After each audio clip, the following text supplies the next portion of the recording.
Well, welcome everybody. My name is Jocelyn Rodriguez. I'm here with Gentle Answers podcast. That's part of Redeeming Conversations. You might remember me because I was actually on this podcast before as a guest, and now I'm excited I get to be the host. And we will be having a great conversation today with a friend of mine, colleague, sister in Christ, Christin Rosa. Christin is married to Mauricio and has three energetic kids. They live here in Calgary. And in addition to her work in pro-life organization, she is a blogger and soon to be published author of Saving Nate, Choosing Life After a Devastating Prenatal Diagnosis. It is a true story of how she and her husband chose faith over fear after receiving a hopeless prenatal diagnosis for their preborn son. And against all odds, not only did their son survive, he thrived. So we're so excited to have Christin here to share with us a little bit more about that story, and to just encourage us in conversations we might find ourselves in with regard to this topic. So Mhm. welcome, Christin. We're so glad you're here. Well, thank you so much for having me. I'm really happy to be here. Yes, and so we actually, for viewers, we actually know each other through another means, which is we do both work at the same pro-life organization. And so maybe do you want to just explain a little bit about that pro-life organization for people that don't know? Sure. So it's called Alberta Life Issues Educational Society, and we have two locations, one in Edmonton and the other in Calgary. So basically, the organization owns a house across the street from the abortion clinic in Edmonton, and we're in the process of purchasing the house next door to the abortion clinic in Calgary. And we have signs on the house that basically say, women's like pregnancy options, and sometimes women actually mistakenly enter the house in Edmonton thinking that it's the abortion clinic. And we have staff and volunteers who are ready to have conversations with these women and just let them know that there are other options other than abortion and that there are supports available for them. And so basically, we're a life affirming organization trying to save babies and their moms in the 11th hour. And to date, the organization has saved about 209 babies since 2006. And we're excited that soon we'll be open for business officially in Calgary, reaching out to vulnerable women here. So yeah, that's Yeah. what it's all about. Praise God. Praise God for those lives saved and those women saved from the trauma of abortion. And just, yeah, Mhm. that is, thank you for sharing. It is a lovely ministry. I'm grateful to be a part of it and to just watch the Lord work and, yeah, to be so close, right, to where, um, right in that precipice of where people are about to make a decision that's going to change the rest of their lives. And they may or may not know that there are other options available. Mhm. So it's a nice opportunity as well because some viewers might not know, but we have the bubble zone in a lot of places in most provinces in Canada, which means that you can't be near the clinic within a 50 meters, I believe it's 50 meters. Um, you can't be praying, you can't be doing anything really. And so because these properties are on private property, it allows for sidewalk counseling of a type to occur, which is it is a really cool way that the Lord has allowed for that to work. So Mhm. great. Well, thanks for sharing that. You're welcome. So yeah, let's get into your story. I'd love to share with the viewers just basically what happened, what your prenatal diagnosis, and just walk Mhm. us through kind of what that was like and Sure. yeah, how that all went. Yeah, okay. Well, the story starts in the summer of 2016. My husband, Mauricio, and I had been trying to get pregnant for a second time. So we had already had our oldest, Thomas, who was 3 years old at the time. We did a very simple fertility treatment, and it worked. We got pregnant, and so I found that out in July 2016. In August, I went for my first ultrasound, the dating ultrasound, And I just had a feeling that we might maybe be having multiples. I was just about to ask the technician when she told us, "Hey, there's two little beans in there." So we were, I mean, we were very surprised because yeah, it was there's are no twins in either family. So, but we were also very excited, and we just began to prepare for the arrival of twins. And so everything was going really well in my pregnancy, no issues whatsoever. Um, my pregnancy with Thomas had been great. Like I felt good the whole time, and he and I were both healthy. He was born a perfectly healthy uh, little baby boy, and he actually it was almost 41 weeks when he was born. So he came full term. Um, so I was expecting everything would just, even though we were having twins, we knew they were fraternal twins, and so there were less complications with that kind of twin pregnancy. So we just assumed everything was going to be 100% fine, just like it had been the first time. Um, so I was scheduled for my 18-week ultrasound, which fell on November 3rd, 2016. So we went there. My husband was with me, and we found out we were having a little girl and a little boy. So super excited. In our minds, that was like the perfect combination. Obviously, any combination would have been great, but we were really happy. And the technician, she told us that she just had to go speak with the doctor who would come in to speak with us in about 5 minutes or so. So a doctor came in, and he told us that they had discovered that our little boy, which they referred to as twin A. They never referred to him as a boy, as a baby, nothing like that. He was twin A. That twin A had a condition called congenital diaphragmatic hernia, um, and that he was going to be referring us to a clinic for high risk pregnancies. He didn't really say anything else. So that was the only information that we had. Um, and so we had an appointment the following week. So when I was 19 weeks pregnant at this special clinic for high risk pregnancies. Um, in the week that we waited, like between these two appointments, to be honest, we weren't expecting um, we weren't expecting the diagnosis to be anything like anything too concerning. We thought whatever it was, it would be minor and manageable, that our son would be fine. And during that week, we prayed, we asked God to protect the baby, to heal the baby, and I think we entered the following appointment very optimistic. I would say naively optimistic. Um, and so uh, we arrived the following week, and an ultrasound technician did a very detailed 2 hour long ultrasound, taking lots of measurements of both babies. And then, so she finally finished up. Two And hours. That's a long time. Wow. yeah, 'Cause how long is it usually? It's we don't. I can't, maybe half an hour. I'm not sure exactly. It's been a while, but yeah, 2 hours was very long. Um, Yeah, and so after she finished up, she brought us to a room um, where we would wait to speak with a doctor. So this female doctor came in, and she kind of sat down, and she just got right into it. So she explained to us in more detail about the condition that our son had.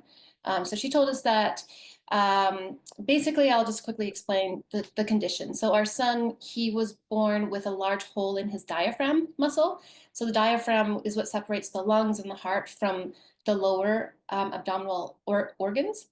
And so with that large hole, his intestines and part of his liver had gone up into his chest cavity, and those organs were crowding out his lungs and his heart. So everything was shifted over to the left, including his heart.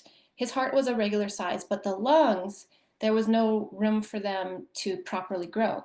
So his right lung was almost non-existent. It was tiny. And then the left lung was 27% the size of a regular healthy lung. And so, based on the size of his left lung, they gave us, I guess, the probability of survival. So, they told us that he had about a 25% chance of survival with treatment. So, basically, without treatment, he would be born and he would just suffocate because he wouldn't have uh, any real lung capacity. He wouldn't be able to breathe on his own. Um, but with treatment, there would be very little chance of survival as well. She went on to explain um, that babies that survive congenital diaphragmatic hernia are often left with a lot of like a range of issues like scoliosis, asthma, pneumonia, hearing loss, issues with their sight, learning disabilities, and all these other things. Basically, giving us a worst case scenario.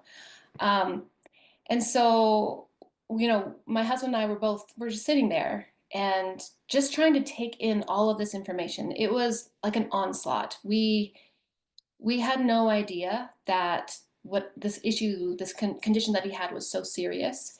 And uh, I mean, for me, it was overwhelming. I was completely overwhelmed. And also, as an introvert, I like to have time to process things, to think about things. Um, before I respond, for example. And so she gave us no time to even ask questions about his condition. She went from explaining, these long-term issues that he could have to the next part. This is kind of the clincher, I guess. Um, so she said to us, so based on these odds, we would suggest, I can't remember exactly, but you might want, oh yeah, she said you might want to consider having a reduction. Those were her words. And again, I'm just trying to like process what is she talking about? And then in like my brain felt all foggy and muddled, but I realized, oh, like a reduction, she's talking about an abortion. And I just couldn't believe it. I could not believe that she was suggesting we abort our little boy. Um, but of course, because of my introverted nature, like I think things, but it doesn't necessarily come out of my mouth. So I didn't know what to say. I was just trying to process. But thankfully, I'm so thankful that my husband was there because he was such a support, and he immediately spoke up. He said he said like, okay, well, we know you're talking about abortion, but we want you to know that we we are for life and we want you to fight for his life. Um, and yeah, I'm so thankful that he was there to speak up for our son and also for me. Like he spoke on my behalf. Um, and so, and what's interesting about this is that we had no opportunity to even talk to each other, to even process the diagnosis before she sprung this on us. But I'm very thankful that at least my husband and I, we were aligned. Even though we'd never been confronted with anything like this before, um, we both knew that our son's life had value. Um, and we didn't need to discuss it, thank goodness. But I can only imagine couples who maybe they don't go into a situation like this having already having strong convictions about the value of preborn life. But anyway, the doctor, she I don't think she was expecting to hear that. You could see that she was uncomfortable, and she said, "Well, okay." And she suggested that we see the director of the clinic. And so she brought us to the clinic director's office and we sat down. The clinic director, she was around my age. I was in my mid 30s at the time. Um, and I could tell she seemed like a nice person. She seemed compassionate. Um, but I believe it was misplaced compassion, um, because unfortunately in our our society, in our country, like, there's this idea of like mercy killing, but that it's compassionate to take the life of someone who is potentially going to suffer, right? But um, but that's not true. The truth is, like, if true compassion is reaching out to someone and taking care of the person who is suffering. It's not taking their life. So this director, she suggested again that we maybe consider abortion, but once again my husband spoke up and just made it clear to her, like, no, we want you to fight for our son's life.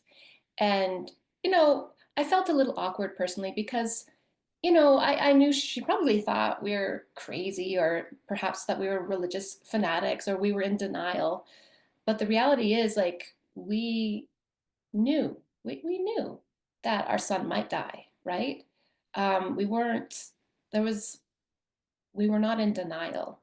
Um, but we just also knew that no, like, he's a child, he's made in the image of God, and he deserves a chance at life, right? Mhm. Even if God decides to take him home, to be with the Lord, that's okay. But you know, and once again, I'm just thankful that my husband and I, we didn't, again, no time to talk. We're, especially me, just overwhelmed. Him too, just completely overwhelmed. You kind of, like, I think I felt almost just like being in this dark fog. Like everything is like the ground has fallen out beneath you, and like I'd never been through anything like this before. Um, and But thank goodness for a strong husband, and that we both had strong convictions going into this situation, um, because it could have it could have gone very differently, I would say. Yeah, and it's Um, so interesting, isn't it, how where they're situated when this is being discussed influences how it's discussed. Because I don't think anyone would ever say to, let's say a kid gets hit by a car. That would be terrible. And they're in the ICU and they're taking care of them and it's not looking good. No one would ever say, well, let's just, it's not going to work. Let's just let nature do its thing, or let's prematurely end. And yeah. now, of course, we do have some people starting to, the conversation of made, and that's a separate thing. But Hmm. I mean, it's not separate; it's related in the sense of people not understanding, like what you were talking about, as well as like the mercy, this idea that it's merciful to end someone's life. But for the most part, I believe, especially for a child, people would be rush to help and to do whatever they could to preserve that life. Hmm. And there's no difference between life inside the womb and outside the womb, Yeah. but unfortunately, it is seen as different. Yeah. Unfortunately, in Canada, there is no protection whatsoever and no value whatsoever for babies, like preborn babies. Um, it's interesting. The care we had before our twins were born compared to after was like night and day. Mhm. Before the twins were born, I mean, I'll tell you more, but like everyone, there was no one who stood up for our son, not one doctor. Um, but after they were born, and my son was at the children's hospital. I'm getting ahead of myself, but everyone there was amazing. The Mm. doctors, the nurses, everyone did everything in their power to help him. And it's just so interesting, right? Same baby, just different age, right? And yeah, um, but to go on with the story here, we anyway, we left that appointment, just I would say very sad. Um, I, I wasn't at the point yet because we had just received the news. I didn't have any hope because of course they didn't give us any hope. They made it seem like, yeah, he's going to die.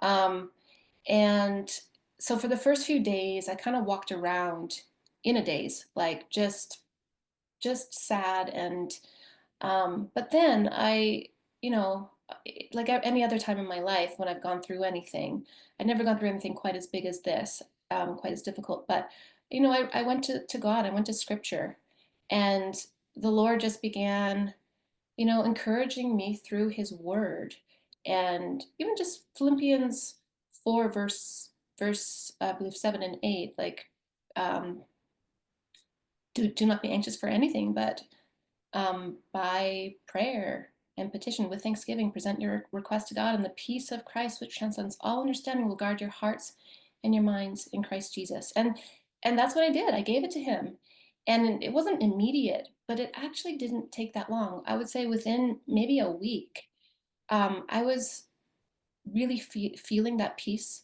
of Christ. Um, and Mao, my husband, Racio, I call him Mao. We just decided together, like, you know what, we're going to pray in faith that we're just going to ask God, we're going to petition Him to save our son, but we know God is sovereign, and He gets to choose. He gets to choose what's going to happen. The outcome is not up to us. And that just, the beauty of trusting in the Lord is that we didn't have to make any decision. Like some people who've chosen abortion, they'll say it was the hardest decision they ever had to make. But for us, there was no decision. Like that was God's, and there was such a just a peace and a sense of a lightness in that regard. Yes, the situation was hard, but just knowing that it wasn't up to us. It's up to God to make that choice. It was very freeing. So we kind of, I'd say a week after, until our son was born, the twins were born, that peace and even joy carried me through the pregnancy, because I knew that God was with us. And there's so many verses in the Bible that tell us, like, fear not, don't fear, I am with you, like Isaiah 41:10. And that just really gave me a lot of hope. But unfortunately, this wasn't the end of our experience with the doctors at the clinic.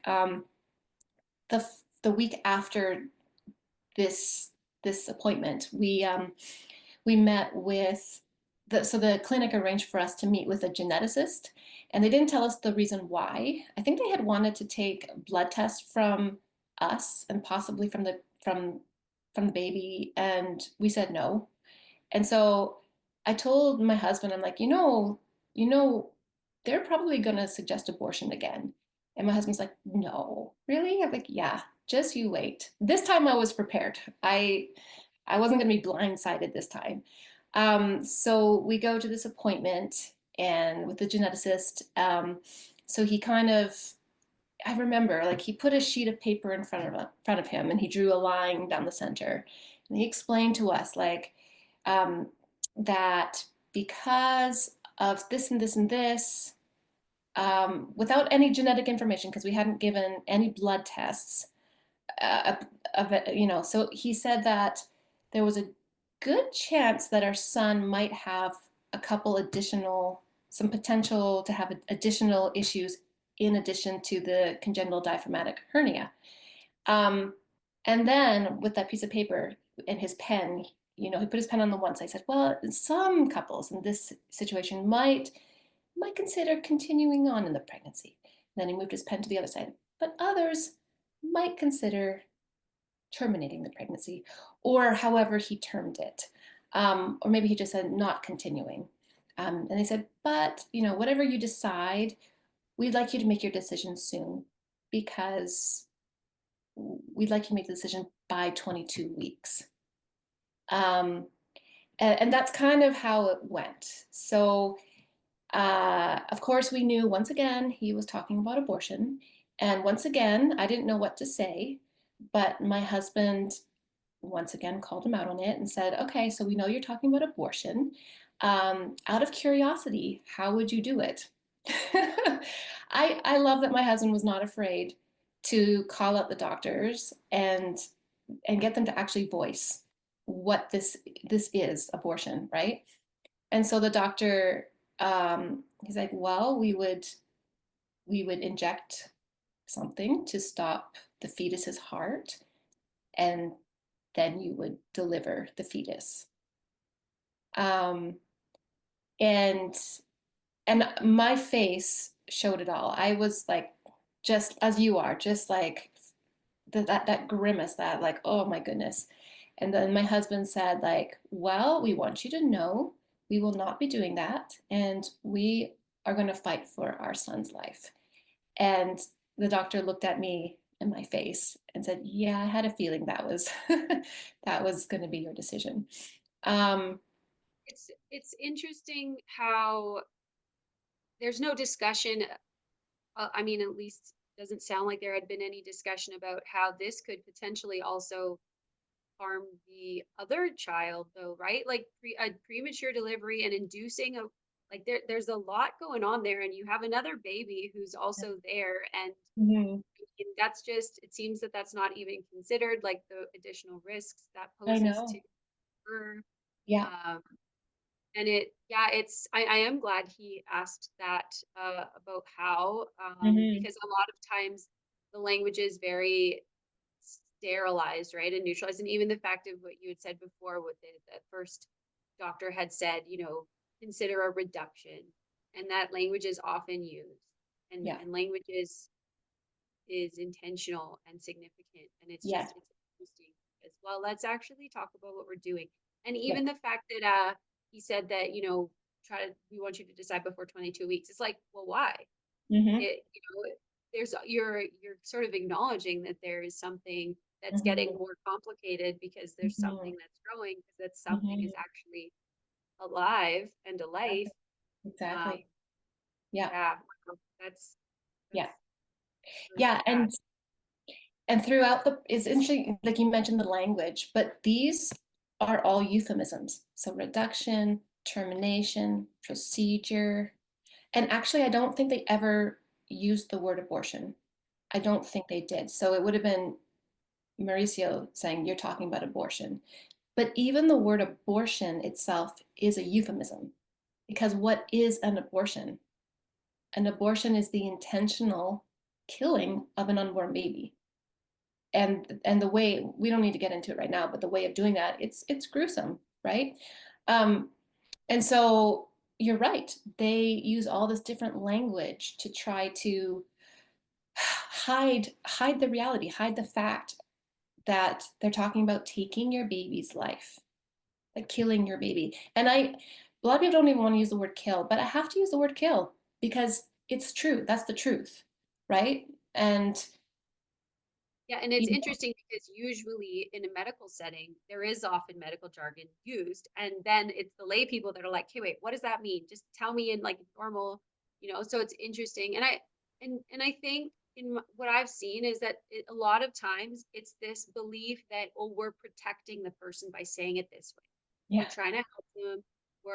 We just, and so I don't think they're trying to be I don't think they have intentional ill upon others, and yet, I mean, it's just how they've been educated in it, and it's incorrect. But Hmm. it's unfortunate because that's them trying to be loving and caring. It well, in Hmm. reality, it's loving and caring to tell someone the truth, and Hmm. the truth might be hard to hear, but that if you're actually going to make a true informed choice, you want to know what you're doing and what it Hmm. is that's actually happening. Yeah. So it is unfortunate because you do hear that a lot in these contexts of even um, in at abortion clinics and stuff. Hmm. Um, Listening to former abortion workers explain how they were taught to use particular language Yeah. because they wanted to protect the woman. Well, this is hard enough for her. We don't want, but then it's like, Hmm. right, but then how is that choice? So it's interesting to see how it it happens like Hmm. Yeah. Well, it's interesting that they're trying to protect the woman, but it's just very sad because there's no consideration whatsoever for the child, that. right? Yeah. No one's protecting the child. Yeah, there's two patients there, and Exactly. often only one patient is being treated. Yeah. Exactly. And I think that's what made another thing that just made this whole experience so difficult, extra difficult, is because you go to this clinic, and it's supposed to be like the best clinic in the city, and you expect that you and your child, or in my case, my children, are going to receive the best care possible, right? Life-saving care. Um, and yet, and that's not what we experienced whatsoever, right?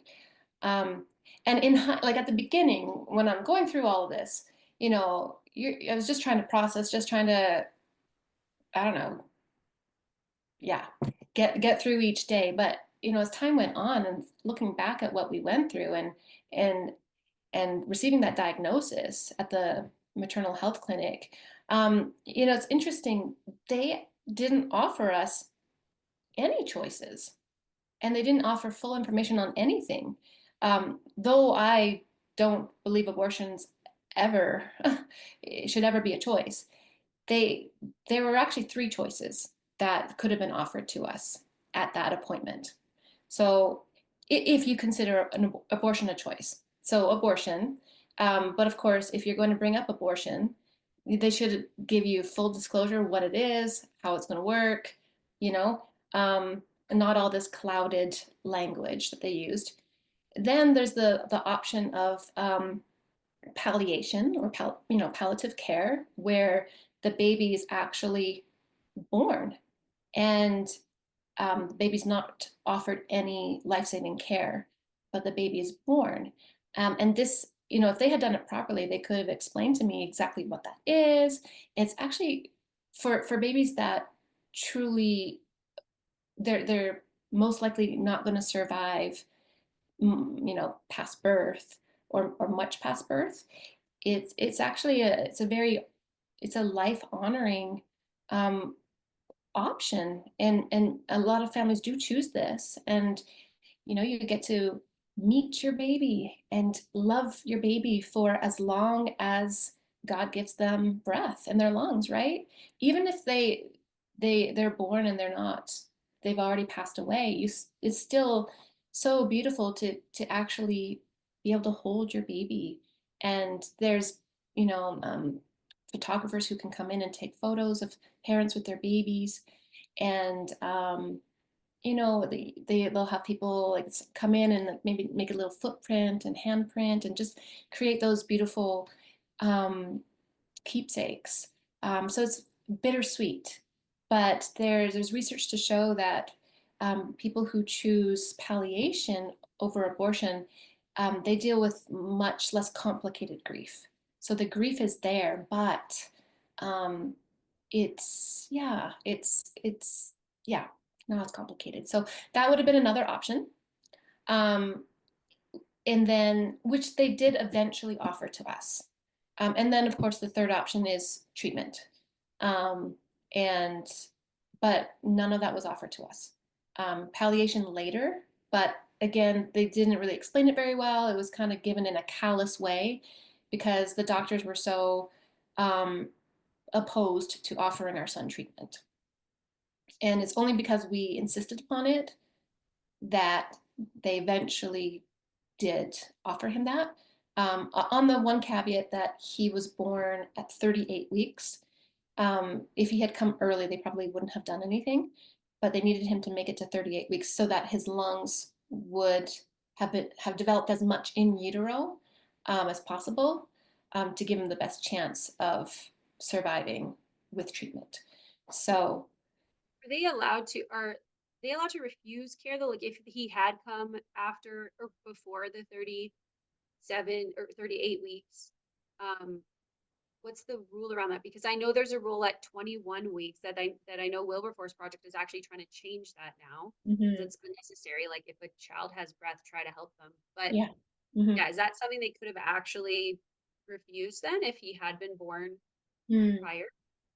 That's a really good question, and I don't know. I'm not going to say yes or no because thankfully we weren't put in that position. So I just know that that was one thing that was really important for him, was to get to 38 weeks. So, but I think if he'd been preemie in like enough born premature enough, they might have just said sorry. Like his lungs just aren't developed enough. I wouldn't be surprised. Yeah. Yeah, I mean, I guess there's only so much you can do. I don't know the medical options of all that, but um, praise God that they made it to 38 because I think Mhm. it is common for twins to come quite premature, right? So that's Mhm. definitely, I believe, the hand of the Lord. Oh, yes. And that was one of our main prayer requests during the pregnancy was that they would make it to the 38-week mark. And they did. And in the end, I was actually induced. So yeah, they did not come early. So God was definitely had his hand on the pregnancy. Maybe let's talk about yeah, the birth and what happened, and he needed to be treated, and kind of how did that work, and how is he doing now? So yeah, they were born. It was actually I did not need a C-section. I gave birth in the OR, so they had the NICU team there ready to whisk Nate away when he was born. Um, we chose the name Nathaniel because it means gift of God, and we wanted everyone to know that he is precious and has always been a gift to our family, um, even when the doctors thought he was disposable. Um, anyway, so Nathaniel, Nate, which is what we call him now, he was born. They immediately intubated him, and because he could not breathe at all on his own. They also had to connect him with all these different lines and tubes, and I counted there were about 9 of them, I think, all the different sensors and everything. So it took about 45 minutes for them to get him fully kind of connected and hooked up to everything. And then they brought him to the NICU. Um, so he was born, and then Emma was born 11 minutes later. So, of course, she stayed with me. So she was always from the beginning um, healthy, perfectly healthy. So it was so my husband, he went off with Nathaniel to the NICU, and I was brought to my room with Emma. The doctors, they told Mao that Nate had done better than expected. And that's something that we heard throughout his stay at the hospital. So with each step, like each step was like a monumental step. And Mauricio would send out messages to, all of our friends and family in Canada, also in Brazil, because he's from Brazil, and like just asking for prayer. And so each step of the way, people were praying. And every step of the way, the doctors said he's doing better than expected. They didn't expect him to survive. Um, so the fact that he did, well, he made it from one step to the next, was really the hand of God. Obviously, the doctors and nurses did a great job, an amazing job, but God was definitely with Nathaniel. And yeah, so uh, anyway, it was not an easy ordeal for us as the parents. Nate definitely went through some scary moments. There were a few weeks where he had contracted a really, really bad infection. And after the surgery, because they did a surgery to move the liver and intestines back down, and they patched the hole. And at that point, the key was for his lungs to be able to start growing and for him to be able to slowly be able to do more and more of the breathing on his own. But we just kept praying and kept praying, and little by little, he started improving, and his liver was had been badly infected. His kidneys were shutting down. He was puffed up like a balloon, and he looked like an Oompa Loompa. He was all orange, and he was a very sick little guy. Um, but God just sustained him and helped him, and Nathaniel was a fighter, and um, so he was in the hospital for a total of 10 weeks, which actually was less time than we expected him to be there. We thought he'd be there a minimum of 3 months. But he just, yeah, once he got over that infection, he he did so well. And um, so he actually came home. He came home completely off of all breathing support.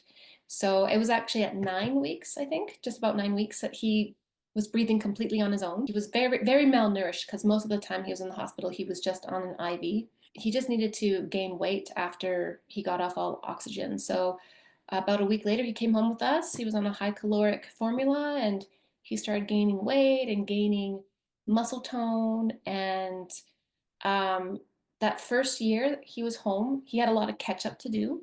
And we had lots of appointments to go to. But by about 14 months, he had completely caught up.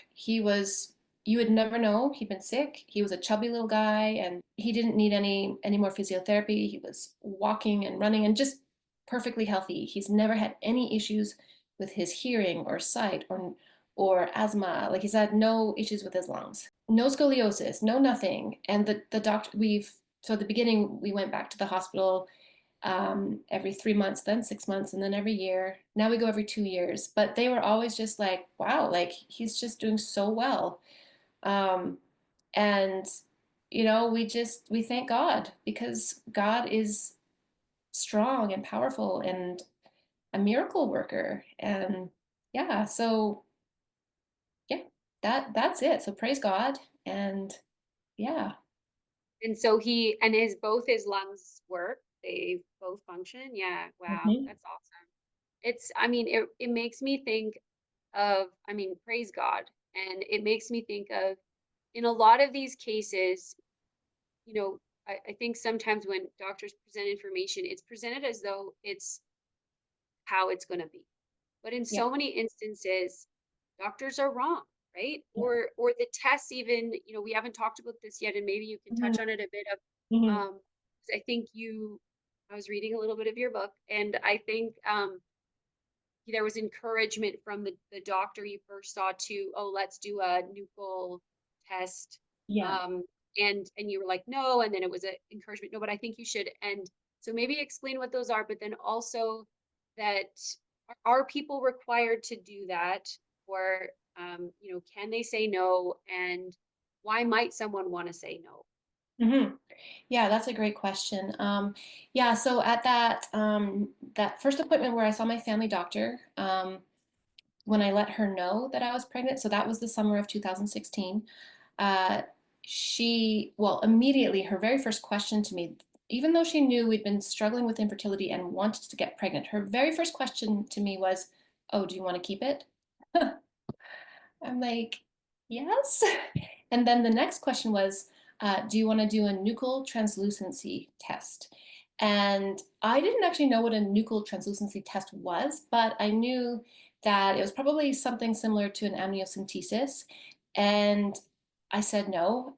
So in my mind, I was thinking, well, this is some sort of prenatal test to see perhaps if there's some sort of um, chromosomal issue with my baby.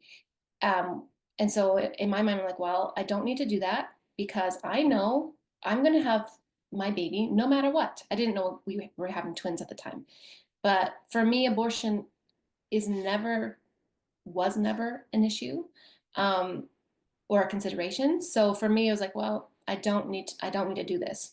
And I didn't want to know. Some people might choose to do that test because maybe they are not considering abortion, but they do want to know if perhaps, I don't know, their child does have some sort of congenital issue. But for me, it's like, well, you know what? If my baby does, that's okay. We'll find out at birth or maybe at the next ultrasound. But I'm not going to worry about it. And the interesting thing to note about the nuclear translucency test is that there it's very common to get false positives. Very, very common. They are not very accurate.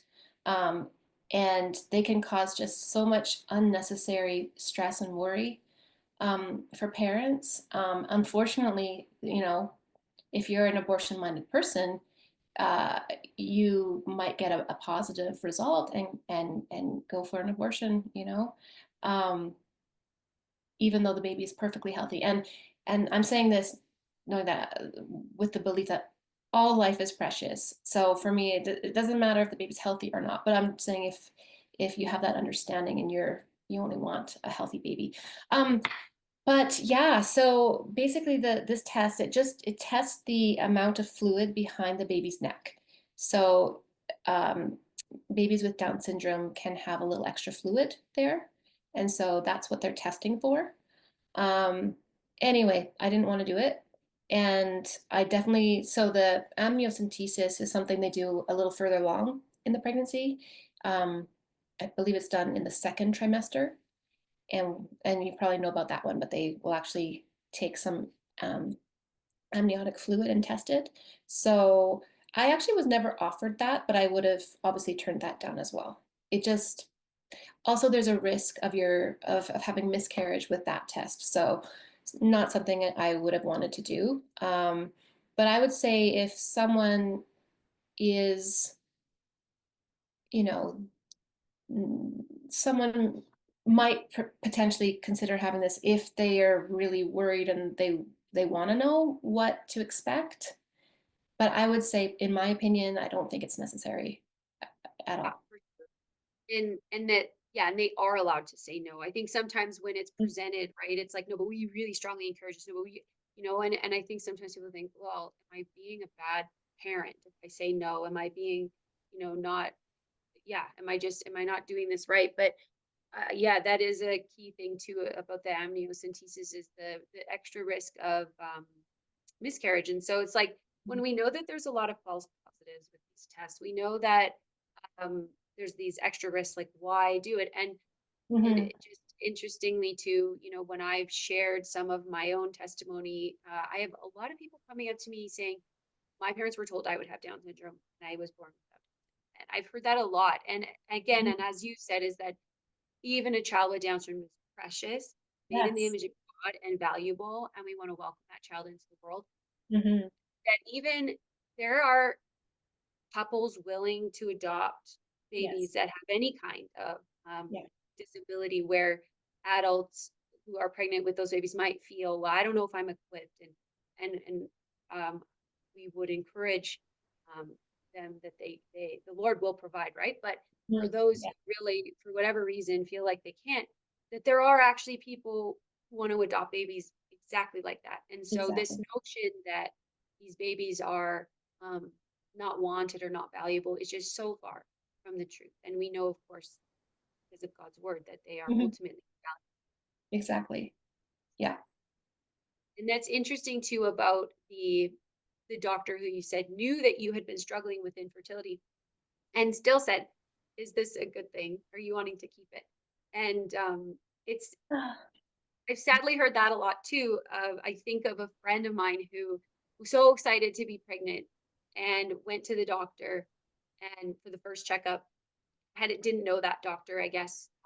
And yeah, doctors just like, okay, are we excited or not? Are you keeping this or not? Kind of thing. And she was Mm. just appalled that the Yeah. doctor would even consider that. Like she's ecstatic. This is her first child. Like Yeah. Hmm. it's sad that that is how I've heard doctors are being educated to sort Yeah. of be neutral Hmm. and change your language depending, right? Because Yeah. if the mom says, "No, I don't want it. I'm not excited," then the Hmm. language shifts to, "Oh, okay, it's just some cells Yeah. and it's not a Yeah. big deal. Exactly. We can end this." And Yeah. But you want the baby and suddenly it's a baby. Or yeah, I mean, and now you're excited about the pregnancy and okay, it's a baby. Let's prepare for baby. yeah. Yeah. Yeah, well, wow. Thank you for sharing that. That is such a beautiful story of choosing faith over fear, walking by faith, not by Mm-hmm. sight. Yes. Um, and yeah, the role of how having a, supportive husband. That's Hmm. actually some of the listeners might not know, but one of the largest, and this is sort of a little bit different than your situation, but one of the largest reasons or indicators of when a woman would choose life is if the man is supportive in the equation. Yeah. When our work, when we're talking with women who are, have abortion appointments booked, Hmm. when we know the man's involved and he actually wants a child, we're a lot more confident that that woman Hmm. will choose life. Yeah. And so, equally in these situations, like to have that support is obviously very, very important. Hmm. Yeah. I'm so thankful for my husband's support. I would never have chosen abortion, but just to have someone who could speak up for me, like, or be my voice, in such a strong way. I really appreciate him.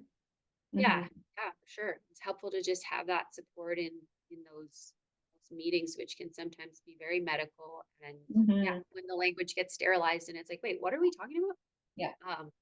Yeah. So, and I know, so one thing I had potentially heard about, and maybe we can include some information in the notes, the show notes, Mhm. of just that there are some doctors potentially being sued in the U.S. who have had where the baby has been born with a disability and the family wasn't warned about this, Hmm. um, and they're suing the doctor for not letting them know. And so when you think about it in that case, you see that in a lot of ways, doctors are wanting to avoid any surprises or potential liabilities. Now, I don't know if that's the same level of fear in Canada because, our system is just a bit different and Hmm. people don't maybe tend to sue as much. Yeah. I don't know. But I think I have no proof of this, but my gut hunch would be that it's all money based, right? So we have a publicly funded healthcare system, and so these babies, these sick babies, cost our healthcare system a lot of money. And if you can eliminate these babies, you're eliminating a huge cost to the system. And of course, they would never say that. They would never tell you that's one of the motivations for wanting you to end the pregnancy. Um, but I wouldn't be surprised, right? I think about Nate and his hospital stay. I mean, yeah, it costs a lot of money, but uh, he's worth it, right? Like he has value, if we have a system that can save babies, well then let's save the babies, right? yeah, So. yeah, yeah, absolutely. And I think too, we've been sort of fed this cultural lie of an attempt at perfection. Like we Mhm. want the perfect child, and if there's any type of abnormality, then no, try again. And we know as Christians that no one's perfect, only Jesus is. That's why we need Mhm. Jesus.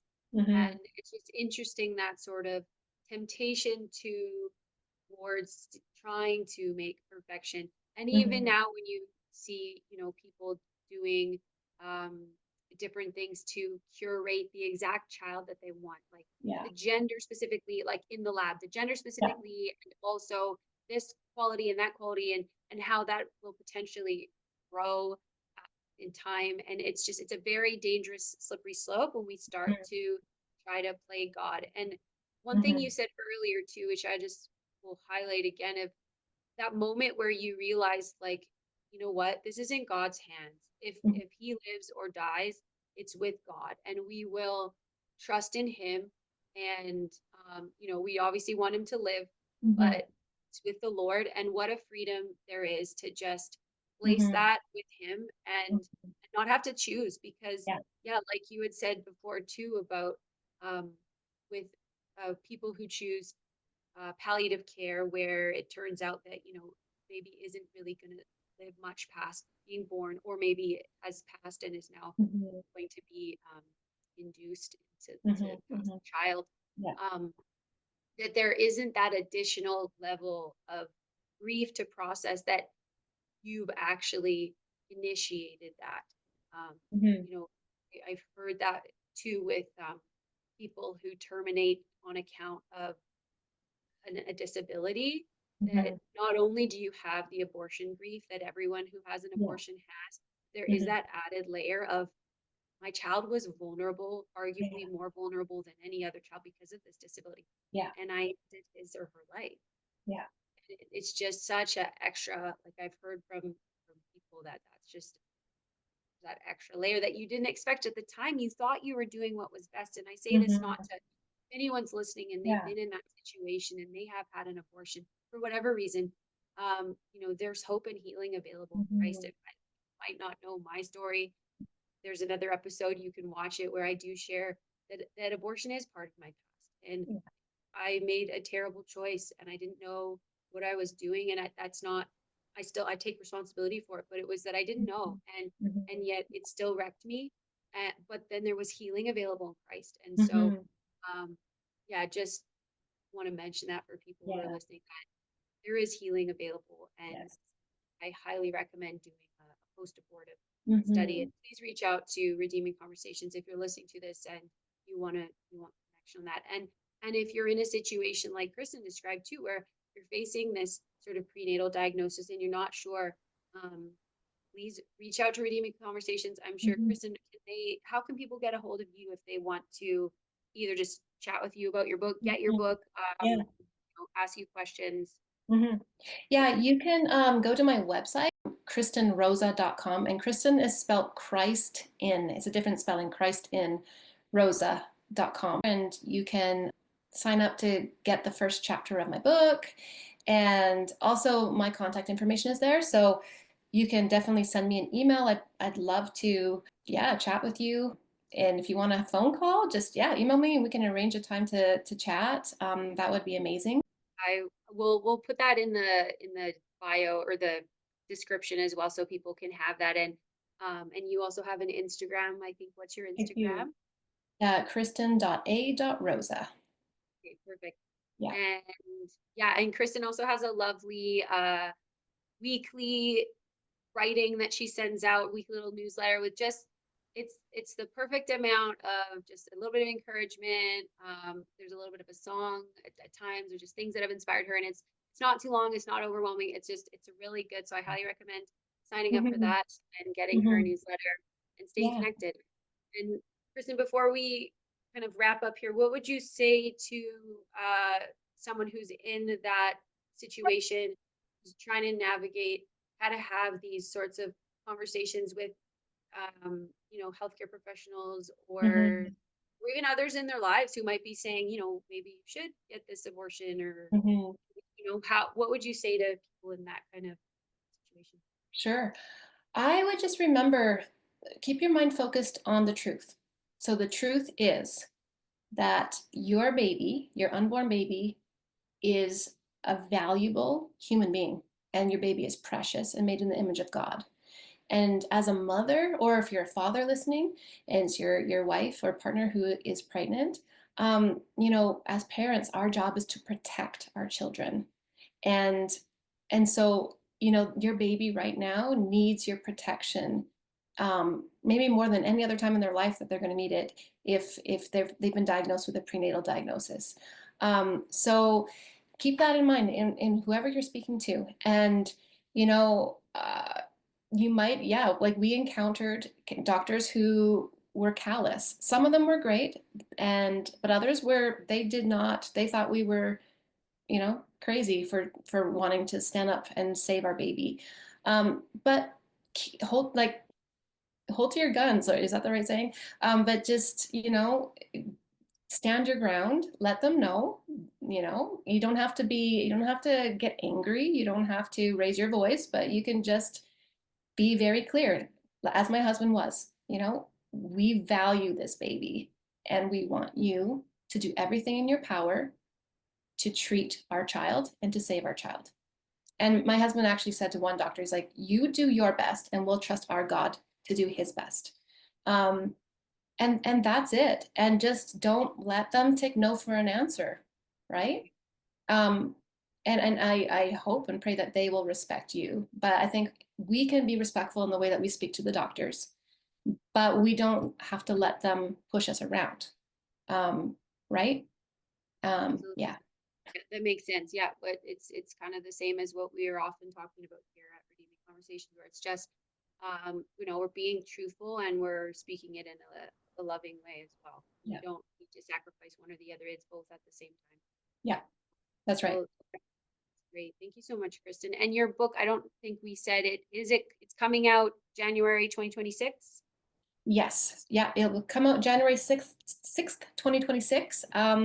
If you go to my website and you do sign up for the newsletter, I will be, giving updates about that. But come fall, I'll be explaining, how you can pre-order the book if you're interested. I'll definitely let everyone know when it comes out. It'll be available, um, basically wherever you can buy books.